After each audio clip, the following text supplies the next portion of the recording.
They said he couldn't do it in the big games. They said he was a ghost when it mattered most.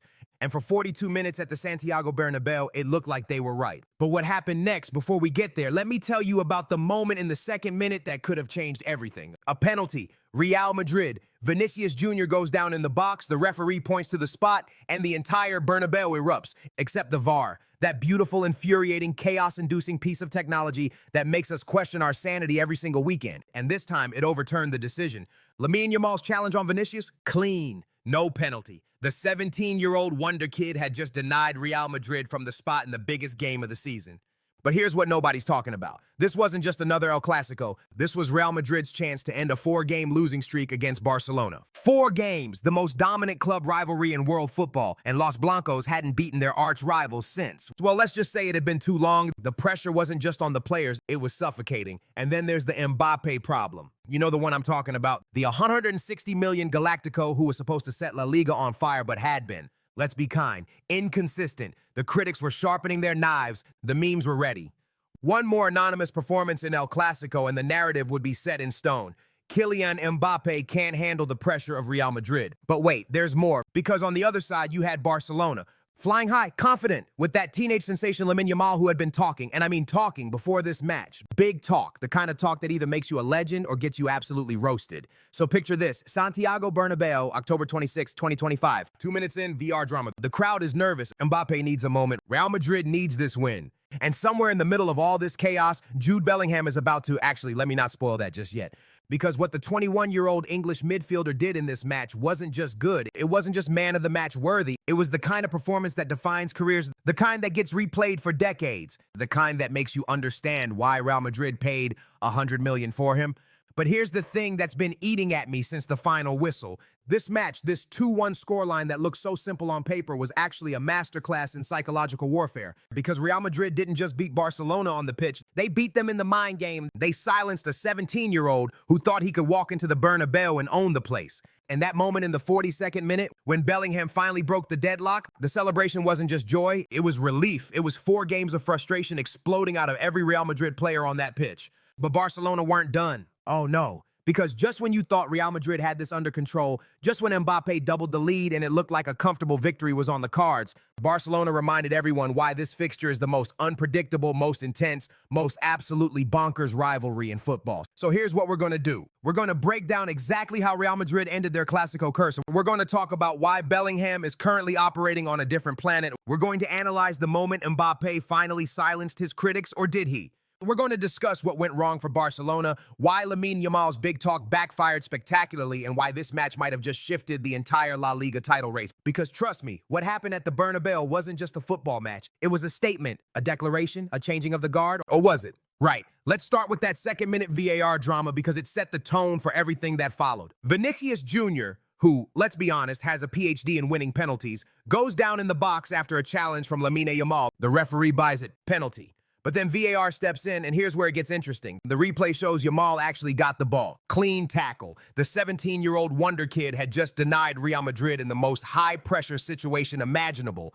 And you know what? Fair play. That takes serious nerve. Of course, Vinicius wasn't thrilled. Shocking, I know. The Brazilian who never complains about anything was visibly frustrated. But here's the thing. That early VAR decision seemed to light a fire under Real Madrid rather than deflate them. For the next 40 minutes, we watched a tactical chess match. Barcelona, playing their usual possession-based game, controlled the ball. Real Madrid, sitting deeper, waited for their moment. It was tense, it was cagey, it was honestly a bit boring until the 42nd minute. Jude Bellingham, 21 years old, carrying the weight of 4 consecutive Clásico defeats on his shoulders. And he produces this. The build-up was pure Real Madrid counterattacking football. Quick transitions, precise passing, and then Bellingham, who had been everywhere, absolutely everywhere, finds himself in space. The finish, clinical, composed. The celebration, pure emotion. This is what 100 million eyes looks like, folks. Not just the goal, but the performance. Bellingham was winning tackles, creating chances, tracking back, pushing forward. He was playing like a man possessed. The kind of performance that makes you wonder how Barcelona let this kid slip through their fingers when he was younger. 2-0 at halftime would have been harsh on Barcelona, but 1-0, that felt about right. Real Madrid had the momentum. The crowd was alive, and Mbappé was about to have his moment.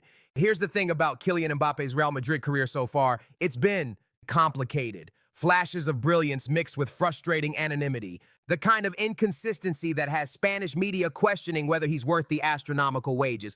But in this match, he showed up. The goal itself was vintage Mbappe. That explosive pace, the clinical finish, the celebration that screamed, "I told you so." After Bellingham's brilliant work in the build-up, Mbappe fired home to make it 2-0. Game over, right? The goal itself was vintage Mbappe.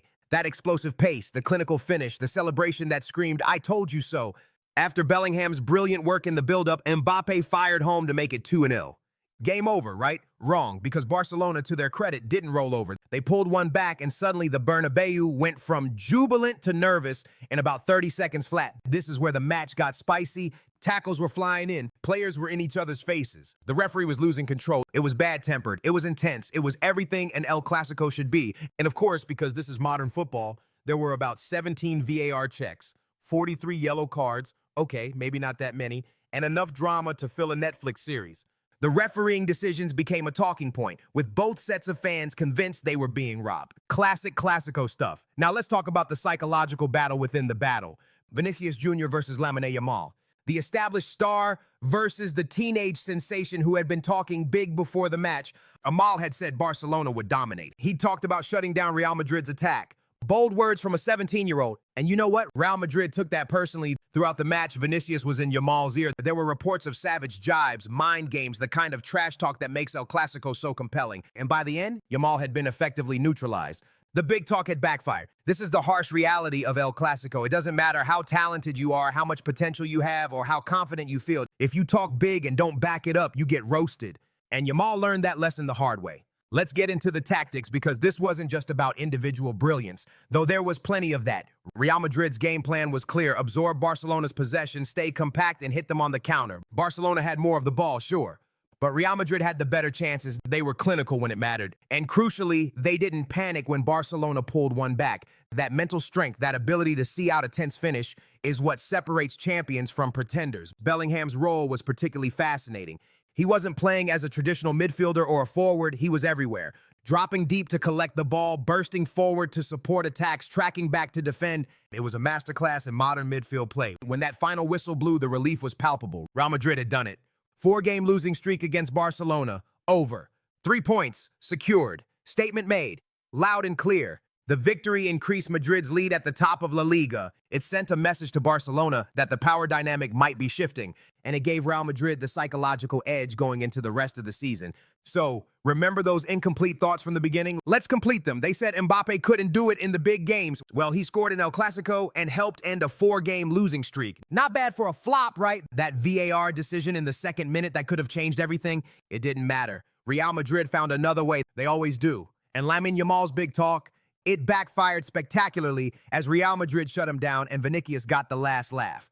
Here's my final verdict. This wasn't Real Madrid's best performance of the season, but it might have been their most important. They showed mental strength, clinical finishing, and the ability to handle pressure when it matters most. Bellingham was absolutely sensational, the best player on the pitch by a mile. Mbappe delivered when his team needed him. And Barcelona, they'll be back, but this one stings. The La Liga title race just got very interesting. What did you think of the match? Was I too harsh on Yamal? Did Mbappe finally silence his critics, or does he need to do more? Drop your hottest takes in the comments below. And if you want more honest, no BS football analysis, hit that subscribe button. Next video, we're breaking down the upcoming Champions League fixtures and why everything is about to get even crazier. Until then, remember, in El Clásico, it's not just about winning, it's about making a statement.